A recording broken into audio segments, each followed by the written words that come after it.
Hello hello hello, welcome back to my channel. मैं हूं सोनिका और बहुत दिनों बाद आपसे मिल रही हूं, उसके लिए माफ़ी चाहती हूं। अगर आप मेरे चैनल पर नए हैं, वीडियो पसंद आए तो लाइक करना बिल्कुल मत भूलिएगा।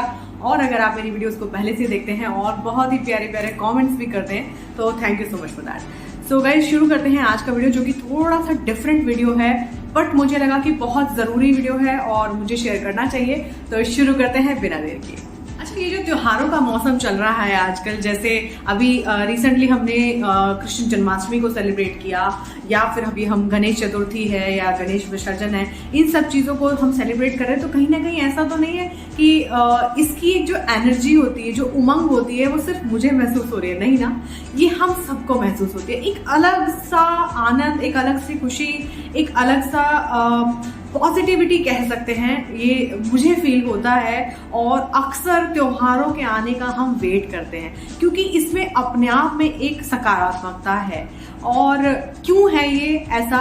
क्योंकि देखिए, ये एक एनर्जी है, एक एनर्जी ही होती है जो हम भगवान के नाम पर या हम किसी को मानने के नाम पर बोल देते हैं। और होता यह है कि बेसिकली हमें कोई बता नहीं रहा है, कोई दिखा नहीं रहा है, बस हम इसको फील कर पाते हैं। बस ये ही पॉइंट मैं आपको समझाना चाहती हूँ कि ये एनर्जी आपको थ्रू आउट द ईयर, यानी कि हमें सिर्फ त्योहारों के समय पर नहीं, हमें अपनी जिंदगी में जब भी मुश्किल वक्त रहता है, जैसे त्योहार नहीं होते हैं तो हम त्योहारों के आने का वेट करते हैं ना, कि हम वो त्योहार आएगा तो हम ये शॉपिंग करेंगे, वो त्योहार आएगा तो हम ऐसे तैयारी करेंगे, हम ये पहनेंगे, बहुत सारी प्लानिंग हम करते हैं। तो क्यों ना जब हमारी जिंदगी में दुखों का समय चल रहा होता है तो हम सुख के आने का वेट करें। हम तो उस दुख को पकड़ के बैठ जाते हैं ना, हम उससे निकलने का हिम्मत ही नहीं करते, हम कोशिश ही नहीं करते। तो वही हम क्या होता है ना, स्ट्रेस की चपेट में आने लगते हैं। तो वो हमें नहीं करना है दोस्तों। हमें जैसे हम त्योहारों के आने का वेट करते हैं, वैसे ही हमें सुख के आने का इंतजार भी करना है। बेसिकली यही इस जिंदगी का रूल भी है कि ना तो हमेशा सुख रह सकता है और ना ही हमेशा दुख रह सकता है। इस उम्मीद को हमें नहीं मरने देना चाहिए कि नहीं, मेरी जिंदगी में तो दुख ही है और मैं तो कभी सुख झेल नहीं पाऊंगा या पाऊंगी। हमें उस उम्मीद को मरने नहीं देना है। तो बेसिकली पॉइंट यही है। और नेक्स्ट तो जी ये है एक वर्ड, स्ट्रेस, चिंता। ये हम बहुत ज़्यादा सुनते हैं, कहीं लिखा हुआ पढ़ते हैं, या आपस में जब हम बातें कर रहे होते हैं तो भी इसका जिक्र जो होता है वो सबसे ज़्यादा होता है। और इसकी वजह जो है सबके लिए अलग अलग होती है। किसी को पैसे की चिंता है, तो किसी को बच्चों की चिंता है, तो किसी को करियर की चिंता है, तो किसी को घर की चिंता है, नौकरी की, मतलब A to Z ये सारी चीज़ें जितनी भी रिलेटेड हैं वो सब कहीं ना कहीं स्ट्रेस बनता है लोगों की ज़िंदगी में। और वो धीरे धीरे बढ़ता चला जाता है, जो कि बहुत हद तक चीज़ों को सॉल्व करने की बजाय उनको और उलझा के रख देता है। तो इसके ऊपर आपने बहुत वीडियो ऑलरेडी देखी होंगी, how to manage stress, how to stay away from stress, and how to deal with stress, या स्ट्रेस से दूर कैसे रहें। बहुत सारे वीडियोज होंगे, बट फंडा एक ही है गाइज, जो इस वीडियो में मैं आपको बताने वाली हूँ और मैं भी फॉलो करती हूँ। और हमेशा उसी फंडे की वजह से मैं अपने दुखों से या अपनी स्ट्रेस से या परेशानियों से बाहर आ जाती हूँ। तो शेयर करना चाहती हूँ कि देखिए, लाइफ क्या है। लाइफ एक ट्रेन है और हम क्या हैं, हम उस ट्रेन का जो प्लेटफॉर्म है जिस पर वो ट्रेन है, हम उस ट्रेन के पैसेंजर्स हैं। और दुख सुख क्या होता है, उन ट्रेन्स की तरह है। लाइफ इज ऑल अबाउट सुख और दुख। ऐसा तो है नहीं किसी की जिंदगी में सिर्फ सुख ही है या किसी की जिंदगी में सिर्फ दुख ही है। सुख और दुख ये एक तराजू है जो कि हमें बैलेंस करके चलने होते हैं। हम क्या करते हैं, या तो हम पॉजिटिव ही रहते हैं, या तो हम जिंदगी में दुखों को ही देखते रहते हैं, झेलते रहते हैं, या हम सिर्फ पॉजिटिव हो सकते हैं। तो दो ही चीजें हैं। तो जो ट्रेन है वो आती जाती है, यानी कि जो सुख दुख है, एक आया दूसरा गया, एक आया दूसरा गया, यही लाइफ है। ठीक है, तो हमें क्या करना है, हम हैं पैसेंजर। अब हम पैसेंजर जब हैं तो हमें क्या होगा, हमें ट्रेन पे चढ़ना ही है, चाहे वो दुख है चाहे वो सुख है। अगर हमने दुख को डील नहीं किया, यानी कि हम उस ट्रेन में नहीं बैठे, तो वो ट्रेन हमारी छूट गई और हमने क्या करा, दूसरी ट्रेन का वेट करने के बजाय हम उसके पीछे भाग रहे हैं, उस दुख के पीछे भाग रहे हैं और हम उसको सॉल्व नहीं कर रहे हैं, हम उसके पीछे भाग रहे हैं या उससे भाग रहे हैं, ऐसा कर रहे हैं। तो हमें कहीं ना कहीं उस ट्रेन में चढ़ना है, और अगर हम बाई चांस अगर हम नहीं भी चढ़ पाते हैं तो हमें दूसरी ट्रेन आने का वेट करना है। यानी कि जो दुख का समय चल रहा है हमें उसके बीत जाने का इंतजार करना है ताकि दूसरी ट्रेन आए, हम उस पर चढ़ें। इसी तरीके से लाइफ में भी होता है, अगर दुख है तो सुख के आने का इंतजार करना है। ये नहीं कि हम उस दुख के पीरियड के पीछे लाइक हम परेशान हुए जा रहे हैं कि मेरी जिंदगी में ये क्यों हो गया, मेरी जिंदगी में ये कैसे हो गया, मैं इससे कैसे बाहर निकलूं, मैं ही क्यों, मेरे साथ ही क्यों।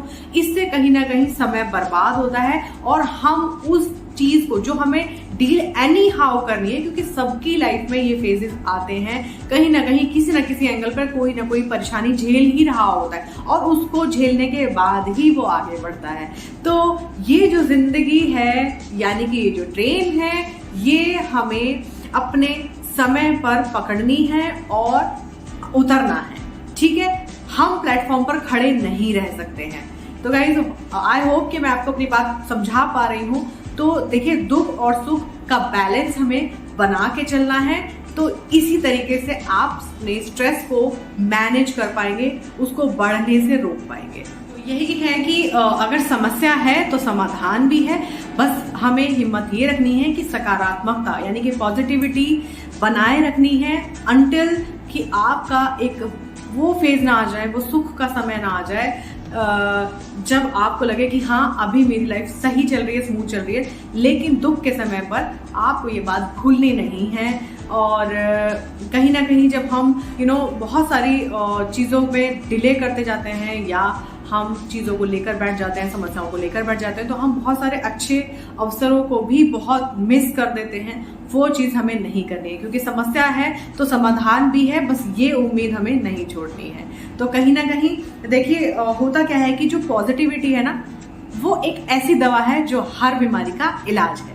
हम गलती क्या करते हैं, हम गलती ये करते हैं कि जब हमारा थोड़ा सुख की जगह दुख का समय चल रहा होता है या परेशानियों का समय चल रहा होता है, तो हम उसको लेकर बैठ जाते हैं। और लेकर जब बैठ जाते हैं तो हम क्या करते हैं, अपने समय को बर्बाद कर रहे होते हैं, चीज़ों को डिले कर रहे होते हैं। उसको हमें एनी हाउ फेस तो करना ही है। वो हमारा जो समय है, वो हमारे हिस्से का समय कोई और नहीं काट सकता, उन दुखों को कोई और नहीं झेल सकता है, हमें ही झेलना है। तो क्यों ना हम उसको अच्छे तरीके से, हिम्मत से, चीज़ों को समझ के उस समय को निकालें ताकि सुख का समय भी आ पाए।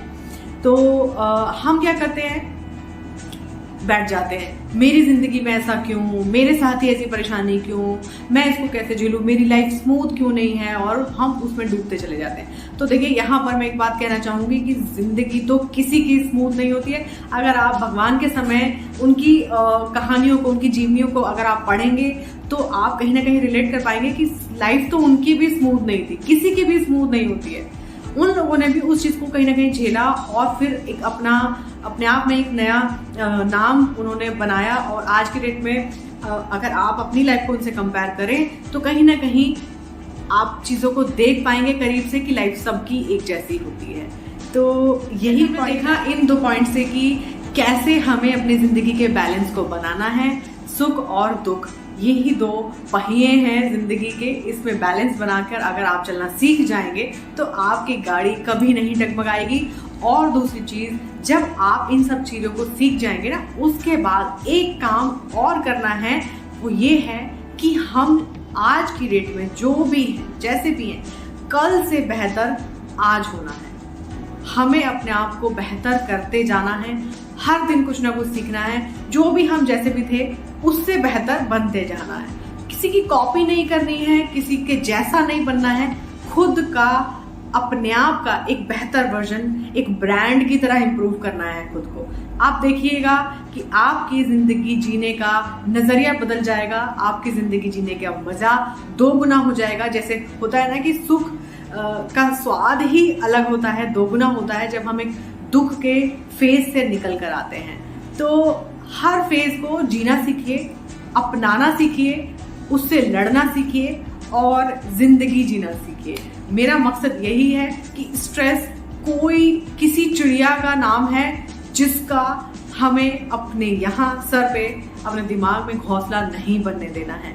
तो आज की वीडियो से आई होप कि मैंने आपके काफ़ी सारे पॉइंट्स क्लियर कर दिए होंगे एंड उम्मीद करती हूँ कि काफ़ी हद तक आप इन चीज़ों को अपनी ज़िंदगी में उतारने की कोशिश करेंगे। And do let me know in the comment section below ये वीडियो आपको कैसा लगा, और अगर आपको पसंद आया हो तो लाइक करना बिल्कुल मत भूलिएगा, और अगर आपको लगता है कि ये वीडियो किसी की मदद कर सकता है तो शेयर करना मत भूलिएगा और मेरे चैनल को सब्सक्राइब करना मत भूलिएगा। Thank you so much guys, bye bye.